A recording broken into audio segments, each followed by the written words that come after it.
So we've just now we're working with the Work magazine article of 1910 wax, and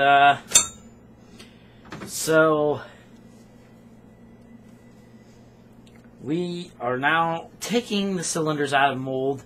We have set a timer for 85 minutes. This is a very low temperature wax. The hottest this wax got was 210 degrees centigrade. And so we'll see how we did. From what I'm seeing, things are looking very good. Our wax looks like it's just the right consistency for removal of cores. Now, we had... move this down a second. We had moved, did a couple different things with this formula. This is from 1910 Work magazine, and a couple things about how we mold records that's different than how they commercially molded them is that they didn't really preheat the molds. They would run a round of cylinders at the beginning of the day, and most of those would, start the heating process, the molds up, then they would continue in the circular table that moved very slowly. It had some motor movement or of some kind that moved it around in a circle. One guy, he assembled the mold, and then another person poured the wax in from a metal can.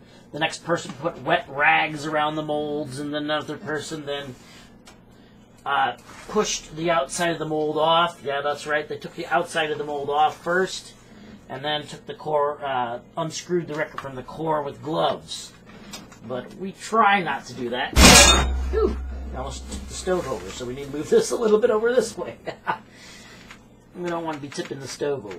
So, we are removing the left-handed mold first.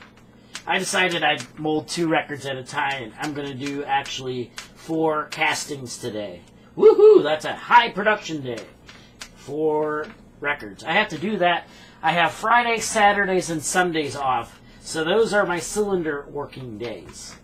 So unless I'm going to go do a fair or something like that. And sometimes I even do it at the fair so the public can see the cylinders being made. Of course, you can't use an oven, so I really don't do that so much. So I'm actually bringing in the opposite first. So I am expanding the record a little bit.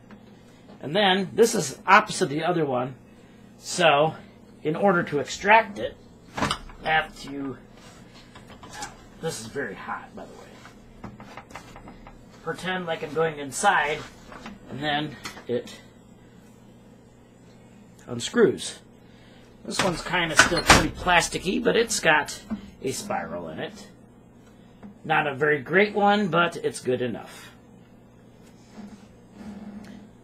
So there is our record in the mold, and it looks like a fairly decent casting. We don't see any apparitions in the top, and we have a little slumping meniscus, which are good signs. You want that slumping meniscus. So, there is our left-handed spiral casting.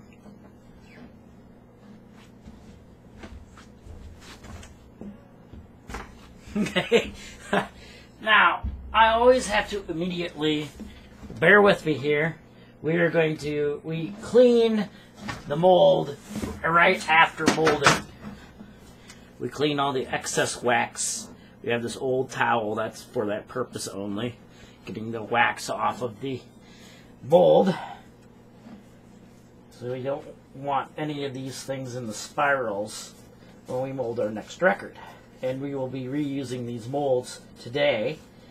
So we will keep these in the oven.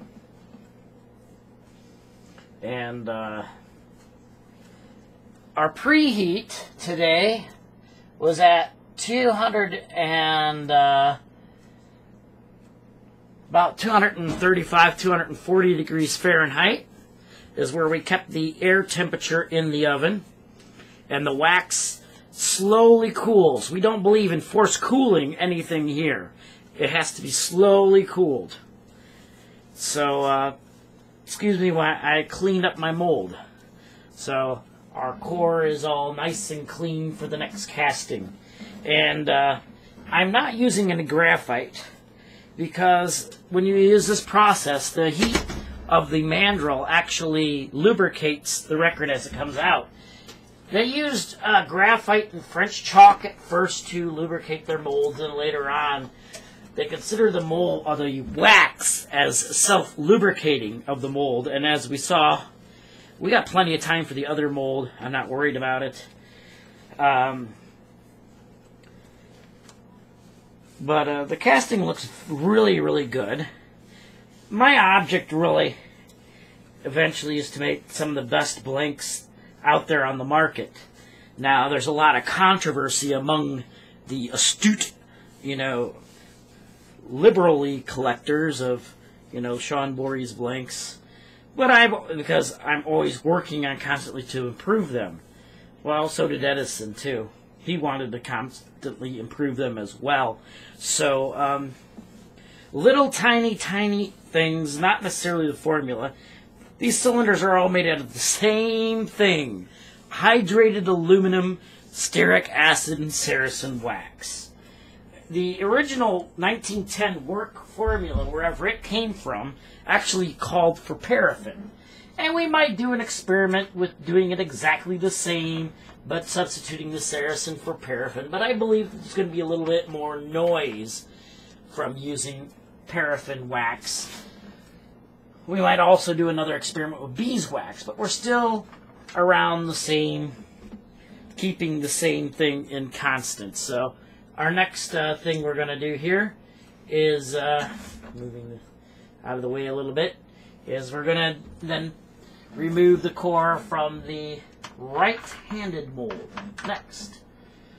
Sometimes it doesn't always like to release from the base, so sometimes, oh, no, today it's being a good boy or girl, whatever it may be. I'm not sure what it is, but it's a mold. That was the washer. I kind of wanted to try, see there's a difference using the washer on the bottom, so I put the washer back on the right-handed mold. And again, I'm going to, why this is not all the way, I'm going to actually go backwards again.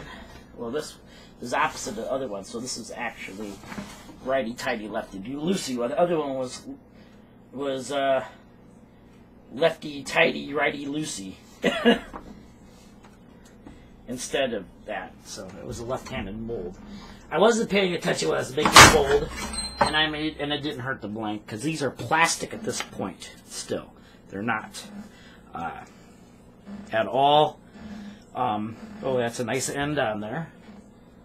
So that's the, so what I'm trying to do is get this core to go in a little bit. And I will probably let it set again for a couple minutes.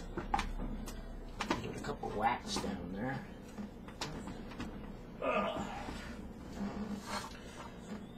Well, that's what it wants to do. So, I guess we can unscrew it, because it's... Okay. I want to show you. See how it unscrews like a nut and bolt? We got to be careful when we do that, so we don't lose the integrity of our spirals, because they just look neat. They really serve no other purpose than really...